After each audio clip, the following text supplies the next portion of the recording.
Everyone, welcome back to the legal travel YouTube channel. আজকে হচ্ছে যে ডিটেলস ওনারশিপ রিভিউ যেটা দেবো। 5550 হয়ে গেছে, ধরো 5500 কিলোমিটার রান করে নিয়েছে বাইকটা। আমার যে ব্ল্যাক প্যান্থার মানে দেখতে পাচ্ছি হিরো এক্সট্রিম 125, আর এই বাইকটা আমার টোটালিভাবে 5550 কিলোমিটার রান করে নিয়েছে। তো আমি কী প্রবলেমগুলো ফেস করেছি, কী প্রবলেম আমি পেয়েছি, বাইকের মাইলেজ কত, এবার মাইলেজ বাইকের সম্বন্ধে কত কি মাইলেজ আছে আমি সেটাও ডিসকাশন করব। তো আমার রেগুলারলি ভিডিও হয় না বা রেগুলারলি কোনো ব্লগিং ভিডিও আসে না, তো প্লিজ চ্যানেলটা সাপোর্ট করো এবং ওর সাথে শেয়ার করো। তোমাদের সাপোর্ট শেয়ারে আমি মোটিভেট 5 আর আছে, ও তারাও কমেন্ট করতে পারো তাদের কত কিলোমিটার চলেছে, রান করে নিয়েছে বাইকটা, এবং তাদের বাইকের মধ্যে কী কী প্রবলেম ফেস করেছে, তাদের বাইকের মাইলেজ কত, এগুলো কমেন্ট করতে পারো কমেন্টে। তো দেখো বাইকটা দেখো, ইনস্ট্রুমেন্ট কনসোলটা আমি দেখাবো, কী কী প্রবলেম হয়েছে সেটা নিয়ে ডিসকাস করবো।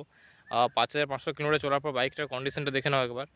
হ্যাঁ, এই যে দেখো বাইকের কন্ডিশনটা 5550 কিলোমিটার রান করার পর।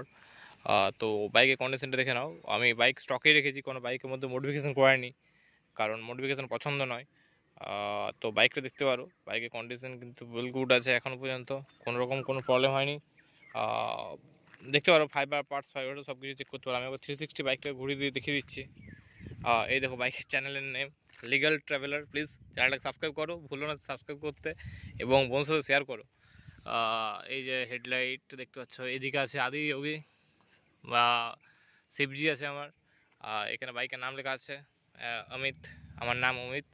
সো দেখতে পাচ্ছ বাইকটা দেখে নাও 360 একবার আমি দেখিয়ে দিচ্ছি বাইকটা পুরো ঘুরিয়ে পুরো। তো তোমরা দেখতে পারো, চেক করতে পারো লুকটা কী আছে। কোনো রকম বাইকের মধ্যে মডিফিকেশান করেনি, কারণ মডিফিকেশান আমার পছন্দ নয় বাইকে। তাও একবার মনে হচ্ছিলো যে সাইলেন্সার মানে এক্সস্ট লাগাবো, এসসি প্রজেক্টে এক্সস্ট লাগাবো, দেখলাম যে না, মডিফিকেশান করাটা ঠিকঠাক আমার মনে হচ্ছে না, সুটেবল মনে হচ্ছে না, তাই মডিফিকেশান আমি করাইনি। সো মডিফিকেশান করবো না। বাইকটা দেখতে পাচ্ছ কন্ডিশন, এখনও পর্যন্ত কোনো প্রবলেম হয়নি। হ্যাঁ, একটা বাইকটার মধ্যে প্রচুর এখন নোংরা হয়েছে, তো ক্লিন করা হয়নি, পরিষ্কার করানি, ওয়াশ করা হয়নি। তো ওয়াশ করাবো, আজকালের মধ্যে ওয়াশ করাবো, এরকম প্ল্যান করা আছে। তো বাইকটা দেখে নিলে কেমন কী লুক আছে। এরপর আমি ইনস্ট্রুমেন্ট কনসোলটা দেখাবো, আর কী কী প্রবলেম ফেস করেছি সেটা দেখাবো।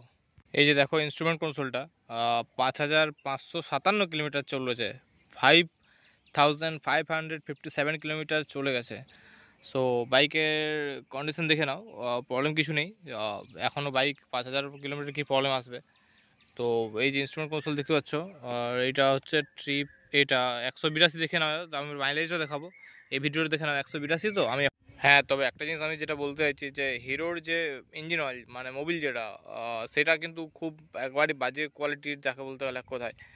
কেননা 1200 কিলোমিটার চালাবার পর মোবিল মানে ওই যে ইঞ্জিন অয়েলটা বেশিক্ষণ রেখে দিলে কেমন একটা বাজিনেস আসে, যখনই মোটামুটি 5000 RPM এর উপরে যখন গাড়িটা যায়, তখন একটা সাউন্ড কেমন তৈরি হয়, বাজি বাজি বাজি, মানে ভাইব্রেশন লাগে, মনে হয় যে ইঞ্জিনের মধ্যে কোনো মানে রেসপন্সই নেই, টোটাল রেসপন্স নেই। তো যার ফলে ওই যে ইঞ্জিন অয়েল যেটা, সেটা খুব খারাপ। তো আমি সার্ভিসিং মানে আমার যে 1 বছর পেরিয়ে যাওয়ার পর আমি ভেবেছি যে আফটার মার্কেট যেমন মতুলের বা ক্যাস্ট্রলের সিনথেটিক মোবিল আমি মানে ইঞ্জিন অয়েল আমি ইউজ করব। তো আমার একটুর জন্য ভালো লাগে না ওদের ইঞ্জিন অয়েলটা, আমি আবার নতুন লাগিয়েছি। মোটামুটি 1200 কিলোমিটার পর আমি মোবিল বা ইঞ্জিন অয়েলটা চেঞ্জ করে দিচ্ছি। এই দেখতে পারো তার কোয়ালিটিটা দেখতে পাচ্ছ, এখন পুরো ক্লিয়ার আছে, এই দেখো পুরো ক্লিয়ার আছে। সো এটাও মোটামুটি কত চলেছে, এটা এই 300-400 কিলোমিটার চলেছে।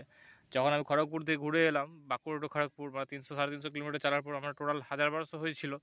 তো 1200 সার্ভিসিংয়ের পর 1200 হওয়ার পর ইঞ্জিন অয়েলটা আমি ফেলে দিয়েছি, কারণ ইঞ্জিন অয়েলে ঠিক রেসপন্স পাওয়া যাচ্ছিল না, ইঞ্জিনে একটা বাজিনেস ব্যাপার আসছিলো। আর হ্যাঁ, আমি কয়েকটা বাইকে প্রবলেম ছিল যেগুলো আমি ডিসকাশন করছি। একটু আওয়াজ আসছিলো সামনের ফ্রন্ট হুইল থেকে, তো সেখানে আমি মানে প্রবলেমটা খুঁজে পেলাম, দিয়ে দেখলাম যে একটু যখন সাইড করে নামাচ্ছি বাইকটা, তখন ঘট ঘট ঘট করে আওয়াজ হচ্ছিলো। তারপর আমি সার্ভিস সেন্টারে নিয়ে যাই। সো টেকনিশিয়ানরা দেখে কি একটা বিয়ারিং যে ছিল, ফ্রন্টের যে বিয়ারিং আছে ফ্রন্ট হুইলে, তো সেখানে একটা বিয়ারিংয়ের প্লে বেশি ছিল, যার ফলে মানে এমনিতে নর্মালি যখন বিয়ারিংটা রিমুভ করে ইয়ে থেকে, হুইল থেকে, তখন দেখছিলাম যে একটু প্লে বেশি আওয়াজ আসছিলো। তো তার ফলে এই বাইকের আওয়াজটা, এই দেখো এই ঘট ঘট করে একটা, পাচ্ছ না বুঝতে পারছি না, তবে একটা আওয়াজ পাওয়া যাচ্ছে। বেশি এসি জ্বলে গেছিলো একদিকটা, তো একদিকটা ঠিক ছিল। তো এইটা চেঞ্জ করালাম, যার কস্ট ছিল 375 টাকা, আর কোনো লেবার চার্জ লাগেনি, কিন্তু ওরা লেবার চার্জের জন্য ক্লেম করছিল। সো আমি বললাম যে এখন আন্ডার ওয়ারেন্টি বাইক, তো কীভাবে লেবার চার্জ ক্লেম করেন আপনি? সো ওরা তখন জব সিট ওপেন করে বললো ঠিক আছে, লেবার চার্জ দিতে হবে না। তো যাই হোক, এই জিনিসটা চেঞ্জ হয়েছে, মানে 500-600 টাকা ধরো, লগভগ 600 টাকার কাছাকাছি, 600 টাকার কাছাকাছি আমার হয়েছে, লেগেছে টাকা। সেরকম কিছু বাইকের মধ্যে এখন প্রবলেম পাইনি আমি। ইনস্ট্রুমেন্ট কনসোলটা দেখে নিলে যতটা চলে যায় 5500 কিলোমিটার চলার পর, এরপর আমি যেটা ভিডিও নিয়ে আসবো, এবার 10,000 কিলোমিটার একটা অনার্সিপ ভিডিও নিয়ে আসবো কী প্রবলেম করেছি। আর হ্যাঁ, একটা জিনিস তোমাদেরকে শোনাবো, যেটা হচ্ছে এক্সস্ট সাউন্ড কেমন আছে, আইডিয়াল কন্ডিশন দেখে নাও একবার। পাম্প স্টার্ট, ইগনিশন, এটা আইডিয়াল কন্ডিশন, দেখে নাও, সাউন্ড শোনো।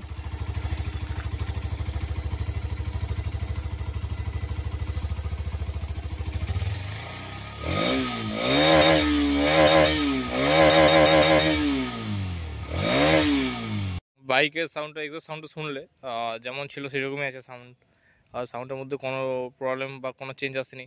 আর তো বাইকটার মধ্যে একটা এক্সস্টটা একটা আলাদা পাওয়ার চলে আসে, মানে তখন মনে হয় এমনি নর্মালি মনে হয় যে নর্মাল স্প্লেন্ডারের মতন বা 125 সেগমেন্ট যেমন গ্ল্যামার স্প্লেন্ডার আছে সেইভাবে আওয়াজ করছে। বাট যখনই 4000 RPM ক্রস হয়ে যাবে তখন বাইকের মধ্যে একটা আলাদা ফুর্তি চলে আসে, আর একটা আলাদা এক্সস্টের সাউন্ড চলে আসে। এটা যাদের এক্সট্রিম আছে তারাও এটা ফিল করেছে।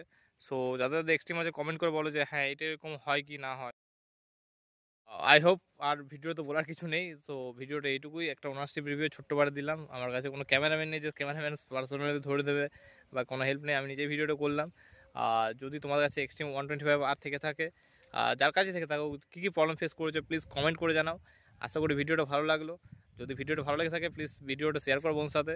আমি নেক্সট ডে ভালো ভালো ভিডিও আনার চেষ্টা করব, আমি কমিটমেন্ট করছি।